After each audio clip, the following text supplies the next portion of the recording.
南韩总统尹锡悦这个月初无预警的发动了戒严6个小时，一度造成了南韩的政局混乱。那么今天，南韩的宪法法院将会开始审理尹锡悦的弹劾案了。那么宪法法院在180天之内会裁定尹锡悦是不是要下台。那另外，因为目前大法官人数不够，如果直接的审理必须要全员一致的同意，才有机会通过对尹锡悦总统的弹劾案。那对此，南韩国会已经紧急的提名了3位新的大法官人选，要求代理总统那么来做这样的一个任命哈。不过目前代理总统表示超过了代理的职权范围，他拒绝任命。那么在野党也回应，如果呢现在代理总统继续的阻碍案件，今天可能会把他也给着一起弹劾下去的情况哦。好，这个是史上第3次，今天韩国的宪法法院即将做出表决。前台北市长柯文哲昨天被台北地检署依照收贿等起诉罪，目前是移审台北地院。那么最新的结果，现在柯文哲确定是交保候传的情况，交保的金额是3000万元，另外沈庆金也以4000万元交保候传。国民党的台北市议员应小薇是1500万元，也是交保候传的情况。这个是最新的动向，目前都限制居住还有出境，限制出境的情况。金管会主委彭金龙正式宣布了放宽数位保险公司7大项的规范，包含了降低申设的资本额度，业者可以把部分的业务用实体来做进行。在申请的条件部分也取消了发起人跟股东持股需要达到一定比例的规定，预计在明年的5月就要正式的上路了。金管会也透露，目前国内外的业者也都有征询，包含保险科技、新创产业都有机会成立数位的保险公司。那彭金龙也表示了，台湾不缺乏保险公司，那么现在欠缺的比较是多元化还有创新的商品，也期待数位保险公司能够推动保险业的积极转型的动向。好，那未来也就是说，以后像银行端也可能会发行更多数位化的商品，包含像股票的基金或者债券等等了。那另外就是现在 AI 带动了人工智慧再度的对大家生活都有帮助，例如资料中心哦。大数据的演算法，还有云端的资料，让大家查询资料相当的方便。那现在积极的布局资料中心，也需要用到高速度运算的晶片，这个就是台湾发展的机会。辉达的供应商表示，全世界最大的半导体测试设备厂商爱德万测试已经说了，未来 AI 手机有机会接棒，所以以后如果大家想要买新的手机，可能要期待这台手机会有 AI 人工智慧的功能哦。预计在2027年，人工智慧的 AI 比重将会增加到45%的幅度了。那么这个是未来增加这个终端市场 end demand， 未来是不是能够垫高台湾上市柜公司未来零组件持续接单的机会哦？那当然，苹果目前还是全世界市值第1名的公司，苹果股价上扬0.3%，再刷历史的新高了。这家公司呢，在今年的市值上升到了4兆美元，是全世界市值最大的，等于说把股票乘以公开发行的股本，市值是最大。那苹果呢，在明年会不会就有一个新手机 iPhone 17，完全可以看得到 AI 的功能，大家都蛮好奇的。不过这一波苹果股价居高不下，还有几个观察，就是未来在居家的智能，包含苹果现在在整个智慧家庭的部分，可能是积极发展的方向。我们来看专家最新的预测。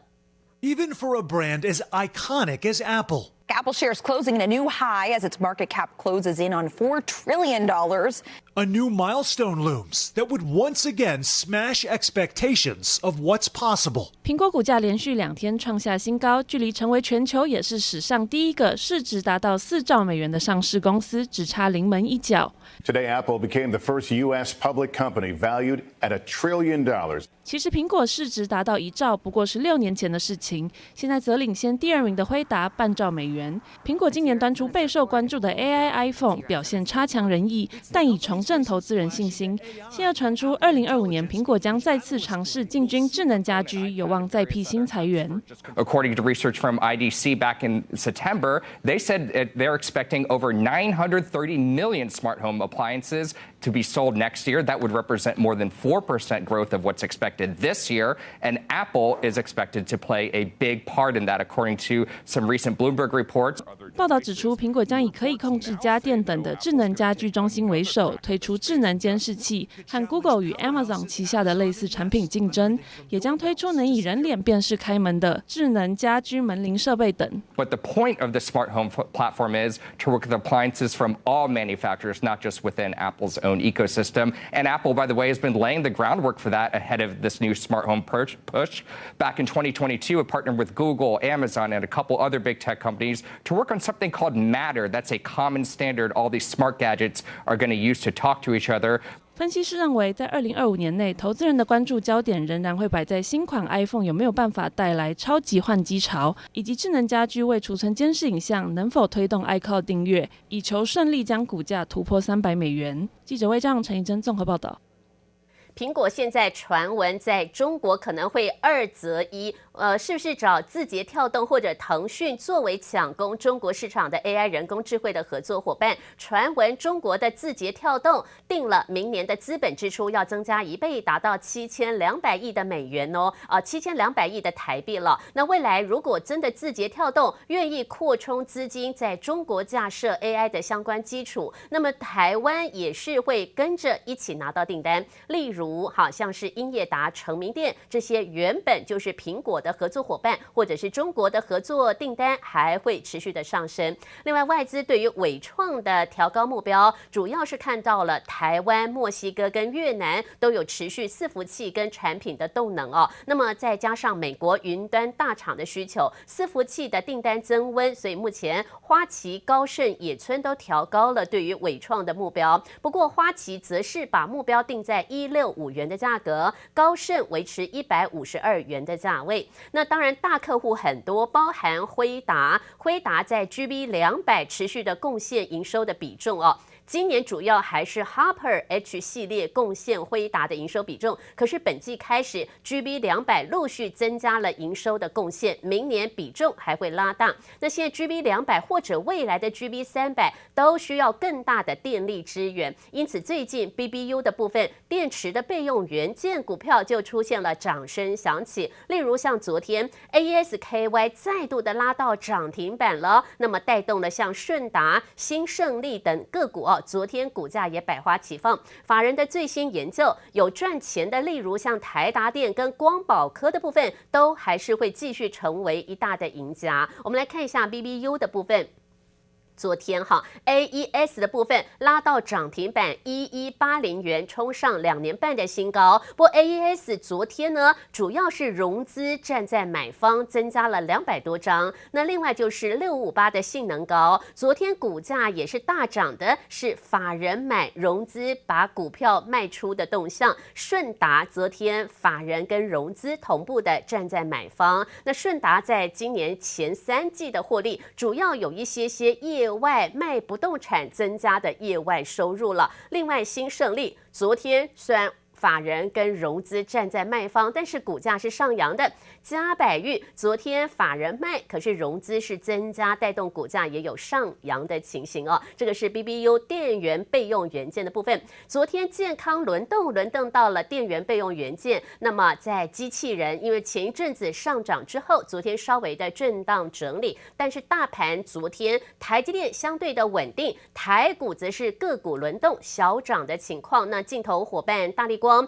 昨天也再度呈现着跌升反弹的力道。那么在苹果股价持续的创历史高，未来联动到台湾瓶盖股的大立光、台积电会不会有机会持稳的受惠？我们来观察一下在法人因为那么在下周二，台股要收2024的年均线了，所以年线的部分，那么是不是会风光的封关，或者要提防法人的结账卖压？先来观察现在法人手中股票比较多的个股有哪些？例如台积电有76%的股票掌握在法人的手中，前11个月的营收比1年前增加了30%以上。好，昨天的股价是1085元的价格。另外，在华硕、长荣航空、新兴电子跟大立光都是法人高持股的，而且前11个月的营收都比1年前成长，业绩有进步。好，是不是法人有机会 hold 住股票？那么迎接明年有没有新的展望？哈，这5档的标的提供您观察，年底的重要3天的关键有没有可能做账或结账的留意哦。那至于在明年的部分呢，明年的展望到底该如何的超前部署？哈，现在法人认为至少圣诞老人的行情还有机会延续，也有可能延续到明年1月上半个月的亚洲财神爷行情。那最主要第一个，目前的资金陆续的宽松预期，再加上了如果川普上台之后真的减税的动作，能够让上市柜公司少缴税，增加获利的空间。那今年其实美国散户们的最爱就是 NVIDIA 辉达，据说今年散户们投入了300亿的美元，就是追捧辉达的股票。辉达今年以来的股票价格飙涨了快2倍，市值突破了3兆美元，目前是美国的第2大市值的公司哦。那辉达也进军到道琼的30档成分股票，挤下了英特尔的部分了。那另外来关注到的是辉达本身，那么新的显卡和超微的新显卡还是大 PK， 而且准备在明年1月的美国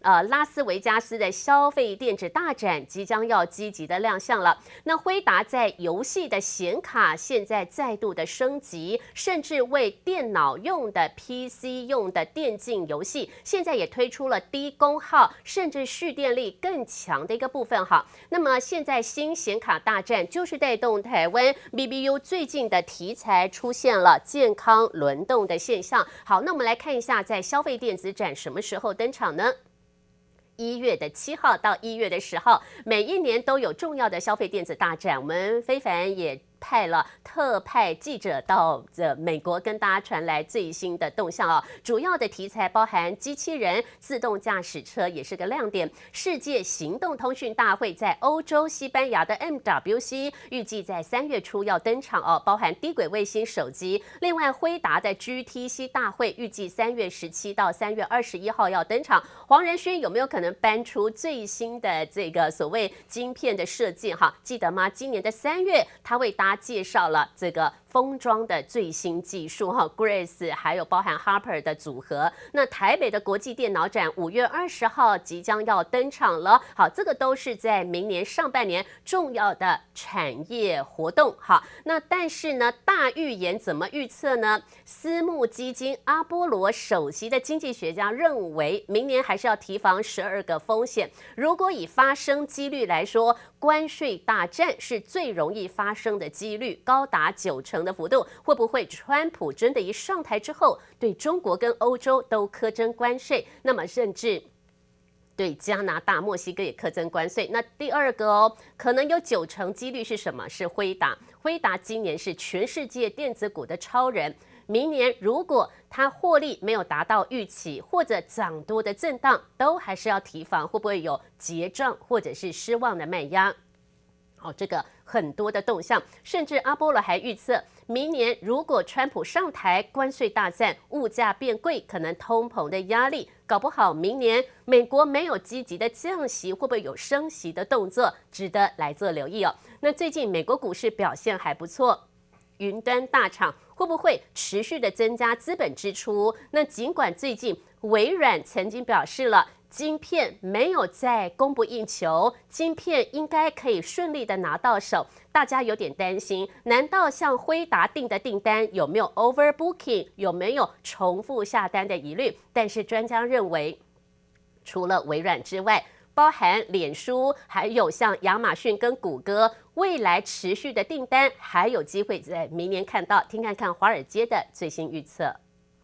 Well, we do think 2025 is going to be a healthy year for earnings growth. We actually think that what's going to drive earnings growth in 2025 is just the very high amount of spending that's going into AI and from the mega cap tech companies. But we do think the spending is going to continue. AI 热潮延续，美系 CSP 云端服务供应商 Meta、微软、Google、亚马逊对2025年 AI 伺服器需求正向看待，市场预估后续将会逐步上修资本支出规划。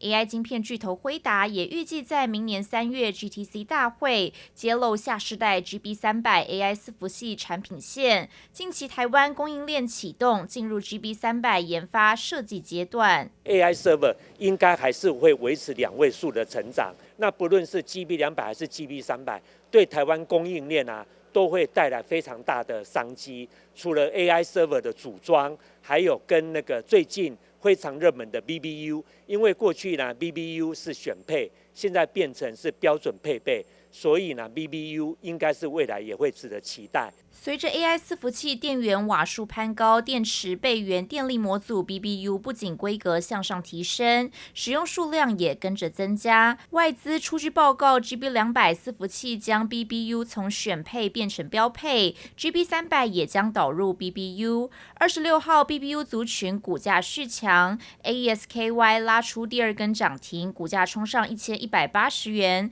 新胜利、新能高、西盛也跟进亮灯涨停，嘉百裕、顺达也都有5%以上涨幅。就是评估 BB5 应该是未来发展的一个成长动能然后我们预期应该每年都会有明显的成长，需求量目前看起来是明年应该是成长蛮多的，应该会有双位数的成长吧。辉达 GB300 规格升级 ，BBU 和高阶铜箔基板 CCL 材料2大供应链备受期待。不过目前距离 GB300 量产尚有一段时间，2025下半年很有机会出货。设计开发和散热技术将是关键变数。记者曹彦纯、博神台北采访报道。好，我们来看一下华星光透过了法人说明会提供未来的业绩展望了。转投资的模组还有连续光波的雷射产能，受到了终端客户持续增加云端服务的商机。那另外，美国盯上了中国的光模组产业，明年台湾继续拿到转订单给台湾的机会，所以华星光预测明年的营运会有相当程度的成长。今年会陆续的把资金用在扩充设备跟盖新厂之后，明年陆续看到投资的效益逐渐的显现。好，那希望能够满足 AI 人工智慧跟资料中心客户的需求。那华星光的部分呢，昨天也是热门的当冲，一天的成交量里面有60%以上玩一日的当冲。那么预测明年的7月，新的厂房否 AI 使用可以正式的完工了。网络股的友讯自行结算11月。单月一股赚0.05，但是比1年前进步了1.4倍。嘉百裕是电源备用元件的部分呢，券资比例有3%哦，有100用融资做多，就3%是融券的放空。另外2374佳能最近被和硕调节了股票，但是和硕手中还有佳能18000张。自动化机器人的台湾精锐，11月一股赚0.97，比1年前进步了7倍的数字哦。那提到了刚刚说到的佳能，就是这个所谓的镜头股票。这个星期发现到，健康轮动之下，过去这4天融资互买带动股价涨的有哪些哈？就有在镜头的华晶光、阳明光，还有自动化机器人的大盈维，本周涨幅有2%以上。另外，电源供应的 AES 以及包含宇龙以及 IKKA 哈，这个星期也涨了15%的幅度。汉磊、联军、顺达、景硕、嘉百裕、上银都是在这个星期融资互买带动股价上扬的情况。那其中镜头的部分，例如像是在这个机器人或者车子的镜头的需求哦，像是3406玉晶光，昨天的早上股价还冲上了涨停板523元。